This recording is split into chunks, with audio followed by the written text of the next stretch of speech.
Wilbur Soot, a name I've only heard of just today, being discussed by the internet anarchist. How did this person rise to fame? And what happened to make him lose his audience in 1 month? Let's find out. Wilbur Soot spent years building an incredibly successful career, amassing over 6 million subscribers on YouTube, 4.7 million followers on Twitch, and a band that toured the world. However, after serious allegations surfaced, his entire empire would come crumbling down, as his audience not only would abandon him, but became his new haters. Hi, I'm the internet anarchist. I create weekly YouTube documentaries, and today we'll be covering the story of Wilbur Soot, his massive rise to fame, and even bigger fall from grace in the public eye. William Patrick Spencer Gould, who we'll be referring to as Wilbur, was born on the 14th of September 1996. Growing up in the beachside town of Brighton, England, he would be raised by his split parents, who divorced whilst he was in middle school. In 2008, at the age of 12, Wilbur would create his first YouTube channel named Settings 66 alongside his childhood friend Ben, where they would upload typical content for 12-year-olds in 2008. According to Wilbur, they forgot the password and lost access to the channel, leaving it as a glimpse into his life whilst growing up. 3 years later, on the 18th of May 2011, Wilbur would create a new channel named Minecraft and Donuts. The channel was a collaboration with his friend Sophie, where they would upload regular Minecraft content up until 2013, when Wilbur would once again make a new channel, this time titled A Little Bit of Will. The channel would act as a hub for his short films and music videos. His passion for filmmaking and creating would further continue into his development, as he would go on to get a bachelor's degree in editing and post-production. By 2017, Wilbur would create his new channel named Wilbur Music in order to share his music covers. Do nothing to substitute self-gratification, so a climax with a sigh.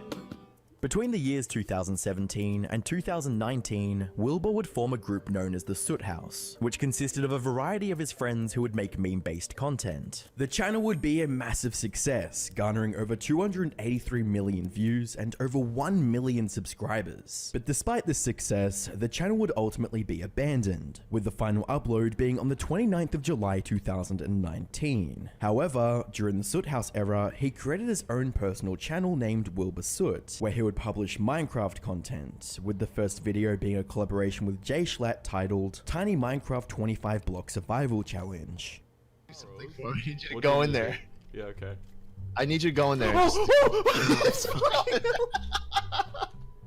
didn't even give me any time. During 2019, PewDiePie would make Minecraft popular again with his incredibly viral Let's Play series that would gain millions of views on each and every episode. Oh my god! Hey dog! I love you! Come back, I give more steak!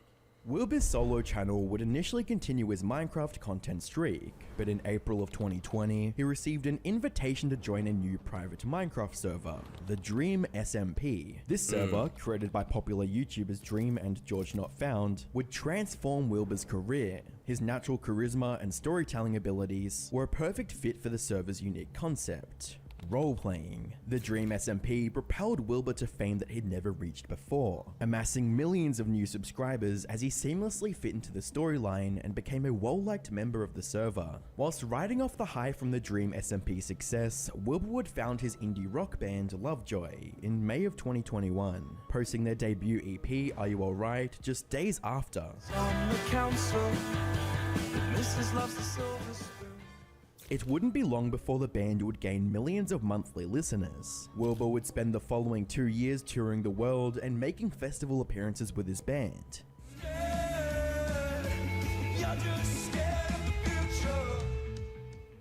It's more than safe to say that at this point, Wilbur was on top of the world. He built a multi-million subscriber YouTube empire, created a successful world touring band, and was actively becoming a superstar in his own right. However, 2024 would be a turning point for Wilbur's reputation. As little did he know, serious accusations were about to be made against him. On the 21st of February 2024, creator Shelby Shovel would host a stream titled Talking About Something More Serious. Throughout the stream, Shubble would detail her negative experience with her unnamed British ex. She spent the stream educating her audience on early signs of dangerous relationships, wherein she revealed multiple details that led to the audience believing that she was talking about the beloved streamer Wilbur Soot. She stated that during her relationship, her ex was extremely manipulative and would bite her aggressively. Shelby said that at the beginning, she didn't realize it was and would even cover for him by telling others that it was fine. However, as the biting went on, it would get to a point where he allegedly had to change locations in order to not bite the bruises and marks left from previous bites. At this point, her friends began to tell her that what was going on wasn't normal, and she would go on to learn that she was actually being abused in the relationship. When I hear about physical, I think of hitting. I think of hitting and punching. So I thought that this wasn't violent enough to be I thought that it was just like a constant accident that he kept hurting me, but he's not hitting me, and it didn't start as something that he did to hurt me. He had this habit of biting, which is so weird to me now, but he said that he had this habit since he was a kid, and even his mom said that that was true.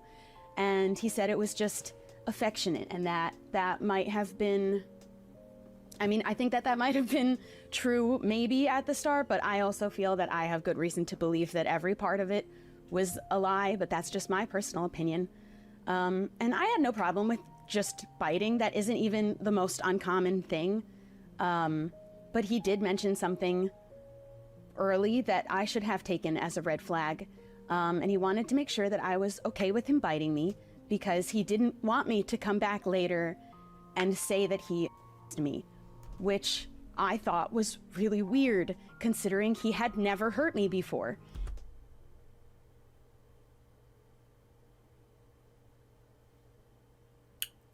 Red flag. And so why would I call it? And why was he thinking about that? And I thought he was being sweet, checking on me to make sure that I was still comfortable. But of course I was, because he hadn't hurt me. And why would I think he ever would? According to Shelby, the pair eventually started using a safe word for her to say when Wilbur's biting tendencies got too painful. However, despite that, in the final months of their relationship, he would allegedly always bite to the point where she was forced to say it. He had, now at this point, weaponized the safe word and was using it to ensure that I was hurt, and on a constant basis. And he wasn't sorry anymore. Oh, wow. I couldn't even tell you the last time he had apologized for doing it anymore, because now sometimes he would bite me and I would yell out the safe word because it hurt so bad, and he'd clamp down even harder. And just for a second, just for good measure, before letting go, and sometimes I'd say the safe word and he'd grind his teeth down on my skin. And sometimes he'd smile after. Like a gloating grin. Did that just, I mean, I know it starts something as small and innocuous. That's how it always starts. But then it turns into this personal kink. And yeah, it crosses a line where force your partner to literally shout or scream the safe word to get you to stop. And this is what's happening. And it's ramping up, and it's only becoming worse. And during this time, I was filled with so much anxiety all the time that that's not normal. Constantly nauseous. To make matters worse, Shelby also claimed he would joke about it looking like he abused her. Would even joke that it looked like he abused me. And eventually he did acknowledge how bad it looked, that I was covered in bruises all the time. So he stopped biting my arms as often, and he started biting my legs instead. And it was in the last couple of months of the relationship that every time he bit me, it was until I needed to use this safe word. It had become his benchmark for when to stop. Only once I was definitely hurt, which meant I was being hurt every single day. multiple times a Yo. day for all of the days that we spent together in person. And when I asked him to stop again, this time he said, "This is who he is. He isn't going to change." And sadly, most get away with it in a lot of relationships. She's lucky to have gotten out when she did, but still, this is fucked up. Those were his words. Following the stream, viewers would start investigating who this abusive ex could possibly be, and with various details lining up, it was quickly becoming evident that she was talking about Wilbur. Over the following week, many of Wilbur's fanbase had turned against him. However, one post would make things a whole lot worse. On the 27th of February 2024, Wilbur Soot would make a tweet reading, "In the past week, a series of allegations have been made over my conduct from an ex-girlfriend. I want to emphasize that although I feel it fair to offer my perspective, this person's feelings are completely valid. I have taken my time sharing the statement as I wanted to process and respond respectfully, and with the hope to gain a deeper understanding for the situation."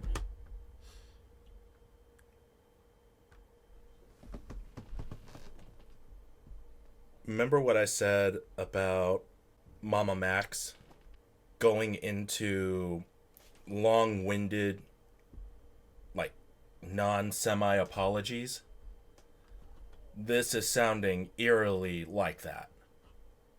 During our relationship's final months, I regrettably became slobbish, disrespectful, and selfish. These actions caused a lot of pain to my ex-girlfriend, and I've since sought therapy to address these behaviors, making significant lifestyle changes to rectify my past actions. I've come to realize how much my past behavior hurt this person, but I truly, compassionately believe I've made great strides from the person I once was, and hope I can continue to grow and improve on this trajectory. The allegation of particularly in the form of biting, deeply shocked me. Throughout our relationship, I understood from our numerous conversations and text message exchanges on the subject that this behavior was consensual, playful, and reciprocally enjoyed. I truly believe those personal message exchanges reflect mutual affection and understanding. Out of respect for her, I choose not to publish them, and I emphasize my perspective is not shared to diminish or invalidate anyone's feelings.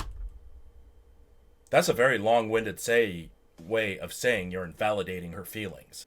In one paragraph, you acknowledge you were screwed up, but in the next, you're saying, "Oh, but it was reciprocal. We were just being affectionate." Remember what I said about not expecting an apology? And I'm reading this.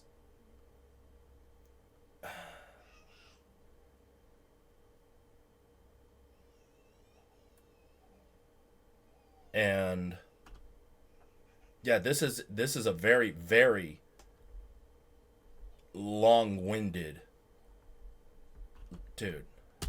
Instead, I share it in the hope that I can offer a genuine, fair, and relevant insight into my understanding of the situation. While I may perceive our interactions differently, I recognize that this person has processed and expressed feelings of hurt. I want to extend my sincerest apologies for any pain that I caused. I have a problem with that last sentence.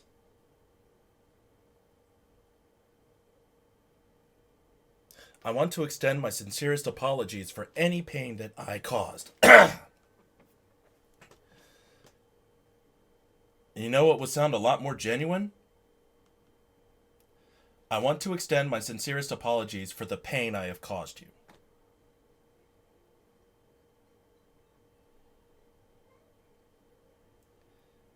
This is half-assing it. I'm not going to mince words. This is just half-assing this. I am fully committed to understanding and addressing her concerns going forwards. Should have done that when you broke up. And addressing her concerns going forward? As far as I know, you're the ex-boyfriend. She doesn't want to have anything to do with your ass. I hope my perspective sheds light on the situation without detracting from its message. I am dedicated to earning and maintaining the trust of those around me, and hope I continue to be held to these high standards I wish to attain and maintain.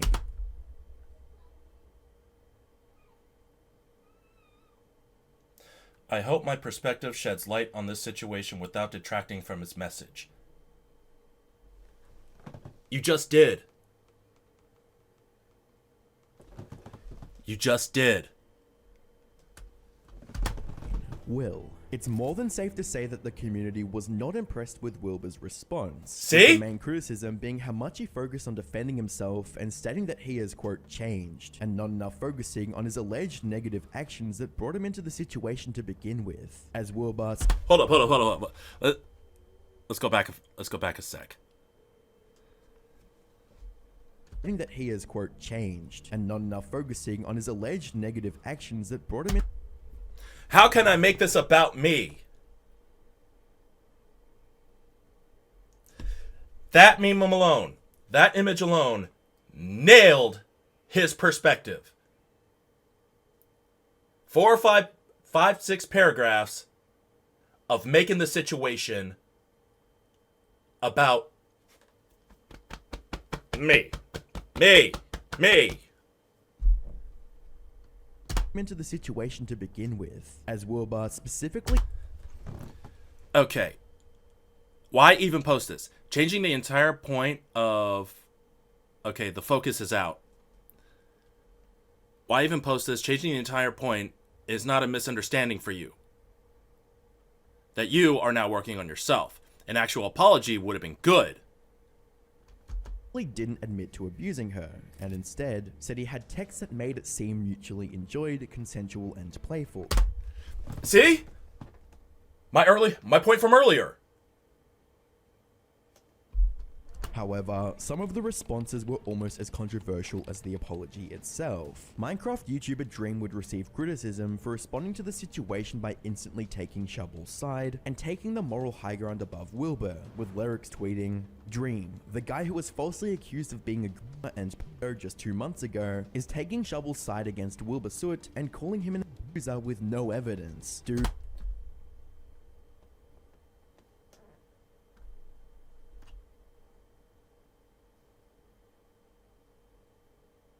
what is happening?" On top of this, Dream conveniently posted proof that he had donated his last video's revenue to a charity for victims of assault, a move that was clearly PR and business based rather than a genuine display of proof. Lyrics' tweet would spark a discussion about accusations being used as evidence, as a community note on Wilbur's post would state Shovel's word as concrete evidence, despite Wilbur stating a different story, with another tweet from Lyrics reading, "Wilbur's response to the allegations by saying everything was consensual based on his understanding got community noted, just because his ex said it wasn't. Woman's word is gospel and is taken as fact. Literally no screenshots, nothing. Just testimony got him community noted. Numbers don't lie, and by looking at Wilbur's social blade, it's evident that he's lost over 220,000 subscribers in the last 30 days alone, more subscribers than he gained throughout the entire previous year. Just as things seemed at an all-time low for Wilbur, it would get even worse, as on the 9th of March 2024, even more accusations would be targeted towards him. In a tweet from user Alice Nyanya, she shared her experiences dating Wilbur back in 2019,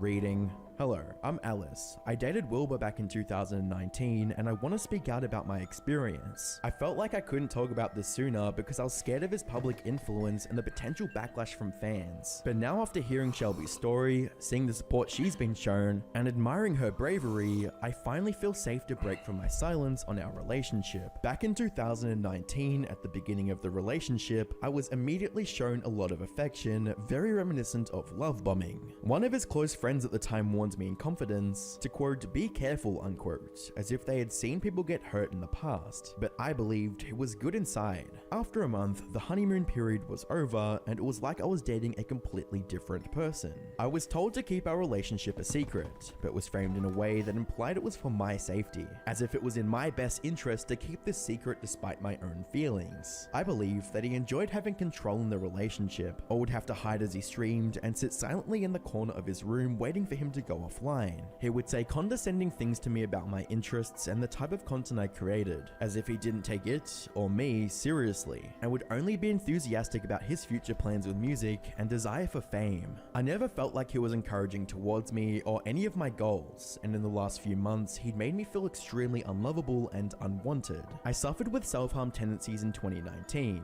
He ignored the marks on my body and only took interest in retelling his own life struggles. I also experienced the biting habit, it, which has already been elaborated on by Shelby. After a while, I noticed that it was always me putting effort into the relationship, so I decided one day to not be the one to message first, just to see what would happen, and he never spoke to me again, so the relationship dissolved. Skipping ahead to 2021, we'd spoken briefly over an Instagram DM about the relationship and meeting up for closure on how things went in 2019. I gave him a second chance and met up hoping to get some answers. We walked through densely populated areas of town where we got stopped multiple times by his fans. In hindsight, this felt very intentional, almost as if he wants to flaunt his influence and desirability to me. We went to a bar to talk, and then he proceeded to get me very drunk. He got us an Uber back to his house. I ended up blacking out on his bed due to the alcohol, but the last thing I remember was him unconsensually removing my clothes. The next morning, he proceeded to tell me that I must be a lesbian because I wasn't interested in him. These past years have been extremely difficult to navigate because of this. I couldn't go online without seeing him everywhere and being adored as this soft boy who heroically respects women and mental health issues. I couldn't even go to conventions and enjoy my own hobbies without seeing people dressed up as him. Shelby was right. Staying quiet wasn't bringing me any peace. It was only keeping his. The tweet would garner a lot of support from the community, receiving upwards of 65,000 likes and various comments in support of her, including one from Shubble reading, "I'm so sorry this happened to you. I'm with you." The implosion of Wilbur Soot's career will be a moment to remember for years to come, and if he doesn't somehow come out with a long response disproving the allegations, displaying the proof he claimed he had earlier, and winning his audience back, it's safe to say that not only his career is ruined, but his entire life. His career will go on as a prime example of how quickly an audience can abandon their favorite creator in the wake of serious allegations, and how a poor response can make the situation 10 times worse. From touring the world to being exiled by the internet, the future for Wilbur looks grim to say the least. Eric faked his content and doxed someone. Click the video on screen to find out more.